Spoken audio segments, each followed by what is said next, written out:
Sir ये जो presidential powers क्या ये स्थायी हैं, अस्थायी हैं? मेरा सवाल इसलिए कि जब supreme court of United states ने ये कहा कि ये इलीगल है टैरिफ लगाना, उसके बाद उन्होंने 10% और फिर कहा 15%, यानी मैं राष्ट्रपति हूं, मैं जो चाहूं वो कर सकता हूं, तो अब वो और क्या क्या कर सकते हैं? देखिए अदिति जी, सबसे पहले तो मैं ये कहूँगा कि यूनाइटेड स्टेट्स ऑफ अमेरिका की जो डेमोक्रेसी के जो रूट्स हैं, जो उसकी जड़ें हैं, उसकी जो नींव है वो बहुत गहरी है और बहुत ही मजबूत है। और यूनाइटेड स्टेट्स ऑफ अमेरिका में जो एक सेपरेशन ऑफ पावर्स हैं, जो लेजिस्लेचर, एग्जीक्यूटिव और जुडिशरी के बीच में, वो बहुत ही वेल डिफाइंड है। और जहाँ तक टैरिफ के संदर्भ में जो अभी डिस्कशन चल रहा है और जो वर्डिक्ट सुप्रीम कोर्ट का आया है, उसमें बहुत ही ये स्पष्ट है, सुप्रीम कोर्ट ने इस बात को कहा है कि यूनाइटेड स्टेट्स ऑफ अमेरिका का जो कॉन्स्टिट्यूशन का जो आर्टिकल 1 का जो सेक्शन 8 है, उसमें स्पष्ट रूप से इस बात को कहा गया है कि कोई भी जो टैक्सेशन है उसको लगाने का जो एक्सक्लूसिव राइट है वो कांग्रेस का है। और कांग्रेस अपने जो प्रोविजंस अपने एक्ट्स के माध्यम से राष्ट्रपति को ये शक्तियाँ देती है कि राष्ट्रपति इस तरीके के जो एग्जीक्यूशंस को कर सकता है।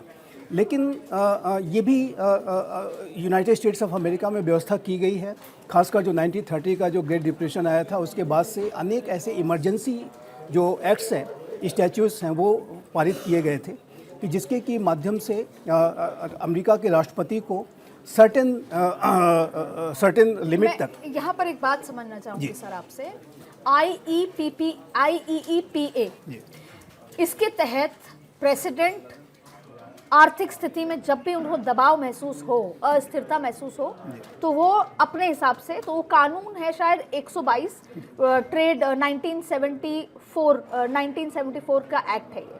तो अब जब सवाल मेरे दर्शकों का ये है सर कि जब सुप्रीम कोर्ट को हम यही मानते हैं कि उन्होंने कह दिया, सुप्रीम कोर्ट का वर्डिक्ट आ गया, तो या तो वो एक स्पीड ब्रेकर की तरह माने या वहां पर अब स्टॉप लग गया, पर उसके बावजूद पहले 10% फिर 15% टैरिफ लगाना, क्या एकदम ही कार्यपालिका की अनदेखी, ऐसा हो सकता है क्या, या कभी ना कभी मानना पड़ेगा? देखिए, एक सरल शब्दों में मैं आपके दर्शकों के लिए बताना चाहता हूं कि जो टैक्सेशन का जो पावर है वो कांग्रेस का है, लेकिन जो टैक्सेशन के इस पावर को जो डेलीगेट जो करती है कांग्रेस, वो राष्ट्रपति को एग्जीक्यूट करने के लिए वो अथॉरिटी देती है। और राष्ट्रपति के पास कुछ सर्टेन इमरजेंसी पावर्स अवश्य हैं, और जिसमें कि इंटरनेशनल इकोनॉमिक इमरजेंसी एक्ट जो 1977 का है, उसके तहत राष्ट्रपति ट्रंप ने जो टैरिफ है वो ऑल अक्रॉस पूरे वर्ल्ड में इम्पोज किया था, जिसको कि यूएस सुप्रीम कोर्ट ने कहा कि आपने चूँकि कांग्रेशनल अप्रूवल नहीं लिया था, इसलिए इसको हम इनवैलिड करार देते हैं। लेकिन अब राष्ट्रपति डोनाल्ड ट्रंप ने, जो कि अब जानते हैं कि वो बहुत ही एडमेंट रुख रखते हैं, स्टबबॉर्ननेस बहुत है, जिद्दी स्वभाव के हैं, और वो सुप्रीम कोर्ट के आगे नहीं झुकना चाहते, एक टकराव की मुद्रा में हैं।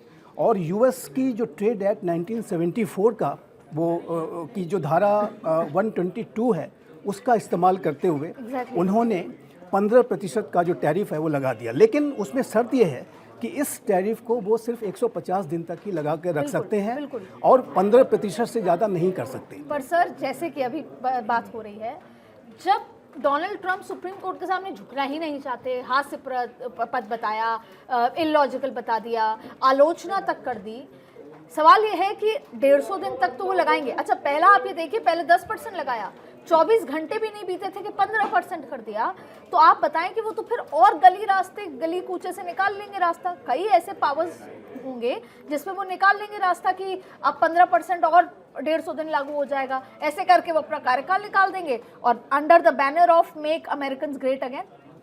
जय हिंद अदिति जी, ये मेरा सौभाग्य कि मैं आपके चैनल पर और विख्यात को पैनलिस्ट के साथ हूँ। डोनाल्ड ट्रंप ने ये जो अपने सुप्रीम कोर्ट के खिलाफ ये जो एक, मैं कहूँगा, लड़ाई सी छेड़ी है, इसके आर्थिक जो इम्प्लीकेशन है उससे तो हम वाकिफ़ हैं। मैं आपके प्रश्न को दो भागों में इसका जवाब देना चाहूँ, एक जो इसके आर्थिक इम्प्लीकेशन है और दूसरा इसके जो नैतिक इम्प्लीकेशन होंगे अमरीकी जनता के लिए। पहले आते हैं हम आर्थिक इम्प्लीकेशन पे। डोनाल्ड ट्रंप ने जो पहले टैरिफ लगाए वो उसने अमेरिका के 1954 के कानून के तहत लगाए, जिसमें साफ लिखा है कि ये टैरिफ लग सकते हैं जब अमेरिका युद्ध जैसी स्थिति में हो। अमेरिका ने जब पिछले साल 9 अप्रैल को डोनाल्ड ट्रंप ने ये टैरिफ के युद्ध शुरू किया, तब अमेरिका का युद्ध किसी के साथ नहीं था और यही एक मेन तथ्य बना कि अमेरिका के सुप्रीम कोर्ट ने ये टैरिफ को सारा रद्द कर दिया। लेकिन फिर डोनाल्ड ट्रंप ने एक 1977 के कानून के तहत, IEPA के तहत उन्होंने टैरिफ लगाए, जैसे आपने सही कहा, पहले 10%, फिर 15%। ये जो टैरिफ लगाए ये सिर्फ 150 दिन के लिए हैं, क्योंकि 150 दिन के अंदर कांग्रेस ने उसे अप्रूव करना है। अब डोनाल्ड ट्रंप ने आर्थिक तौर पे तो अमेरिका को कोशिश की है मेकिंग अमेरिका ग्रेट अगेन की, लेकिन जो कि सफल नहीं हुआ अभी तक। लेकिन नैतिक तौर पे जो मेरे प्रश्न का दूसरा भाग है, आने वाले जनरेशंस के लिए अमेरिका में डोनाल्ड ट्रंप ने राष्ट्रपति होते हुए एक ऐसी गलत प्रेसिडेंट सेट कर दिया है कि वहाँ के जो युवक हैं, वहाँ के जो नागरिक हैं, अब वो अपने सुप्रीम कोर्ट, अपने इलेक्टेड लोगों के खिलाफ ओपनली बोलेंगे। तो डोनाल्ड ट्रंप ने जो ये टैरिफ वॉर छेड़ी है, इससे डोनाल्ड ट्रंप ने अमेरिका को आर्थिक रूप से ना कोई फायदा दिया, लेकिन एक नैतिक रूप से अमेरिका को एक बहुत दुविधा में डाल दिया, क्योंकि अब जो जनरेशन है वहाँ वो देख रही है कि हमारा राष्ट्रपति तो खुलेआम कह रहा है कि सुप्रीम कोर्ट के जजेस ये एंटी नेशनल हैं, गद्दार हैं। तो अगर एक देश का राष्ट्रपति, जो कि दुनिया में 3 ही महाशक्ति, अमेरिका, रूस, चीन, एक महाशक्ति का राष्ट्रपति अगर ऐसे बयान अपने सुप्रीम कोर्ट के जजेस के खिलाफ दे रहा है कुर्सी पे बैठ के, हम समझ सकते हैं कि नीचे तक इसके इफेक्ट्स क्या जाएंगे। सर, ऐसे बहुत सारे उदाहरण हैं। एक राष्ट्रपति दूसरे देश के राष्ट्रपति को रातों रात उठा के ले आए। तो डोनाल्ड ट्रंप तो हर दिन एक नई लकीर अपने खुद के लिए खींचते हैं। सर, एक बड़ी अजीब सी बात है, जैसे भारत में तो जजेस का कैसे आप वो देखते हैं ना पर यहाँ पर क्या हुआ कि जजेस को रिपब्लिकन, मतलब सरकार ही चुनती है, आती है तब। तो यहाँ पर जो 6 वर्सेस 3 का जो हुआ वर्डिक्ट आया, तो उसमें बहुत सारे ऐसे रिपब्लिकन द्वारा चुने गए जजेस थे जिन्होंने डोनाल्ड ट्रंप की टैरिफ पॉलिसी को खंडन करते हुए उसको गलत बताया। अब डोनाल्ड ट्रंप क्या इम्पीचमेंट का रास्ता भी है कि वो इम्पीचमेंट करें? वो किस हद तक आगे जा सकते हैं? वो किसी भी हद तक जा सकते हैं। तो उनका क्या क्या रास्ता होगा? पहले तो उनकी क्या लड़ाई थी रूस के साथ, लड़ाई थी चाइना के साथ, ग्रीनलैंड के साथ, अब उनकी लड़ाई खुद ही के देश में एक बार फिर शुरू हो गई है। किस हद तक जाएंगे सर? ऐसा तो नहीं है अपने जजेस पे ही वो टैरिफ थोपने के रहने के लिए आपको पे करना पड़ेगा? इसमें एक बड़ी दुर्भाग्यपूर्ण स्थिति है इस पूरे विश्व की इस समय, कि जिन देशों के पास, जिन बड़े देशों के जो राष्ट्राध्यक्ष हैं, जिनके पास ये जिम्मेदारी होनी चाहिए, जिनके पास एक वो अथॉरिटी भी है और उनके पास वो पावर भी है और उनके ऊपर ये रिस्पॉन्सिबिलिटी भी है कि पूरे विश्व में शांति लाएं, मानवता के लिए काम करें, एक अच्छे विश्व की तरफ लोगों को ले जाएं। सर, कौन है ये लोग? नहीं, ये वही मैं बातें कर रहा हूँ। उन देशों के जो राष्ट्राध्यक्ष हैं उनकी ये हरकतें हैं। डोनाल्ड ट्रंप विश्व के सबसे शक्तिशाली आदमी, जिनसे एक पूरा विश्व ये उम्मीद करता है कि वो एक शांति की बात करें, उन्होंने शांति पुरस्कार के अलावा शांति की कोई बात नहीं करी। आज हालत ये है कि डोनाल्ड ट्रंप ने जब से वो आए पूरे विश्व को एक तरह से मतलब उन्होंने पूरे विश्व को डिस्टर्ब कर दिया है। ऐसा नहीं है कि सिर्फ उन्होंने किया, उनके साथ मैं चीन को भी कहूँगा, रशिया को भी कहूँगा कि उन्होंने भी उसमें जो है आग में घी डालने का काम किया। लेकिन ट्रंप ने अपना काम पूरा किया है कि उन्होंने पूरे विश्व को एक तरह से अशांति की तरफ ढकेल दिया है। भले वो शांति पुरस्कार उन्हें मिले या ना मिले वो एक अलग की बात है, लेकिन उन्होंने अशांत कर दिया है। अगर आप ट्रंप की पर्सनैलिटी को देखेंगे नेहा जी, तो ट्रंप बिजनेसमैन है, वो राजनेता बाद में है, पहले वो व्यापारी हैं। वो जो भी कर रहे हैं उसमें उनका अपना व्यक्तिगत और देश का दोनों का इकोनॉमिक इंटरेस्ट होता है।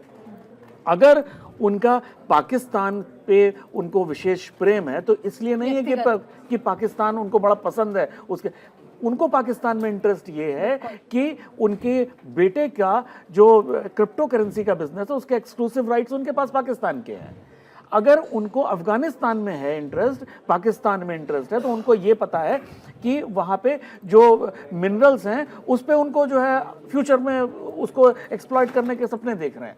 तो वो सारी चीज़ें जिसको हम ये समझ रहे हैं कि वो विश्व को डिस्टेबलाइज कर रहे हैं या असुरक्षित बना रहे हैं, वो तो अपना बिजनेस इंटरेस्ट देख रहे हैं।